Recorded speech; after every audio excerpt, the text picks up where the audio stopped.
पाहत आहात न्यूज मराठी 15 ठळक बातमी विचार नवीन। जळगाव सार्वजनिक बांधकामाचा जो काही शाखा अभियंता आयरे पकडला गेला लाच घेताना, त्याच्यानंतर आम्ही प्रत्यक्ष प्रशांत सोनवणेची भेट घेतलीच, मुख्य अभियंता आवटी साहेबांची भेट घेतली नाशिकला जाऊन, आणि त्याचप्रमाणे आम्ही ते सचिव होते मनीषा म्हैसकर मॅडम आणि मिलिंद म्हैसकर साहेब त्यांना पण पत्र दिलं, आणि प्रत्यक्ष आम्ही सार्वजनिक बांधकाम मंत्री शिवेंद्रराजे यांना भेटलो आणि आम्ही राजांना कल्पना दिली, जर समजा बांधकाम मंत्री तुम्ही आहात आणि बांधकाम खात्याचा पैसा जर असा बेफजूल म्हणजे टक्केवारीतून, कमिशनतून, लाचखोरीतून, हप्तेखोरीतून जर जात असेल तर आम्ही नागरिकांनी का कर भरावा। त्याचा परिणाम असा झाला की हे जे प्रशांत सोनवणे नाशिकला जाणार होते मुख्य अभियंता म्हणून, गिरीश भाऊंच्या सौजन्याने त्यांच्या सावलीमध्ये काम करणार होते कुंभमेळ्याच्या निधीच्या बाबतीत, ती संधी त्यांना मिळाली नाही। त्या ठिकाणी शर्मा नावाच्या कोणी आता मुख्य अभियंत्यांची नियुक्ती झालेली आहे। त्याचप्रमाणे गिरीश सूर्यवंशी यांची 29/10/25ला आयल्यानगरला बदली झाली होती।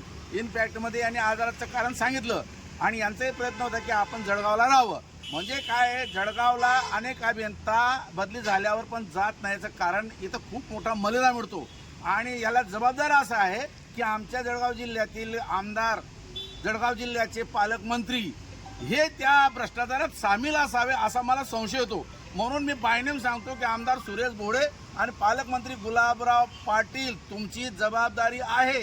नुसतं सभांमध्ये जाणे, नाचगाणे करणे, डायलॉग मारणे, लोकांची करमणूक करणे यासाठी आम्ही पालकमंत्री नाही। पालकमंत्री हा जबाबदार व्यक्ती आहे, आणि नुसतं मामांनी सगळ्या लोकांना आशीर्वाद द्यावे यासाठी आमदार नाही, मामांनी सुद्धा पायीचा हिशोब घेतला पाहिजे।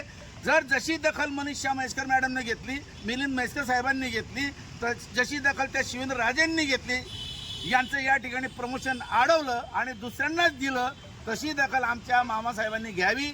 आता जे अधिवेशनानंतर मामासाहेब जळगावला आल्यावर त्यांनी सगळे पत्रकार आणि तक्रारदार आणि संबंधित जे काही अभियंता आहेत 5-6 यांना आमने सामने बसून प्रत्येकाचे प्रश्न ऐकून उत्तरं दिली पाहिजे।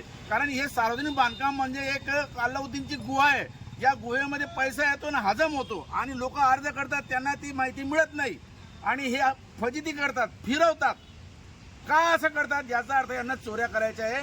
सुरेश भोळे मामा ही तुमची जबाबदारी आहे, आणि गुलाबराव पाटील ही तुमची जबाबदारी आहे। थोडा वेळ तमाशा, जलसा, नाटक, नाचगाणी बंद करा आणि गुलाबराव कामाकडे लक्ष द्या। नसेल जमत तर मग तुम्ही पालकमंत्रीचा राजीनामा द्या आणि खुशाल बिकाय मेमा सारखे तमाशे करत फिरा। ठळक बातमी विचार नवीन।